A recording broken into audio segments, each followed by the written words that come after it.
الرحمن الرحیم۔ السلام علیکم۔ صحیح بخاری حدیث نمبر 5۔ رسول اللہ صلی اللہ علیہ وآلہ وسلم نزول قرآن کے وقت بہت سختی محسوس فرمایا کرتے تھے، اور اس کی علامتوں میں سے ایک یہ تھی کہ یاد کرنے کے لیے آپ اپنے ہونٹوں کو ہلاتے تھے۔ ابن عباس رضی اللہ عنہ نے کہا، میں اپنے ہونٹ ہلاتا ہوں جس طرح آپ ہلاتے تھے۔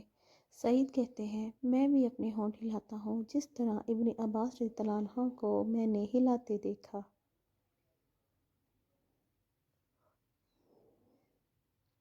پھر انہوں نے اپنے ہونٹ ہلائے۔ ابن عباس رضی اللہ عنہ نے کہا، پھر یہ آیت اتری کہ اے محمد، قرآن کو جلد جلد یاد کرنے کے لیے اپنی زبان نہ ہلاؤ، اس کا جمع کر دینا اور پڑھا دینا ہماری ذمہ داری ہے۔ حضرت ابن عباس رضی اللہ عنہ کہتے ہیں، یعنی قرآن آپ صلی اللہ علیہ وآلہ وسلم کے دل میں جما دینا اور پڑھا دینا ہمارے ذمہ ہے۔ پھر جب ہم پڑھ چکے تو اس پڑھے ہوئے کی اتباع کرو۔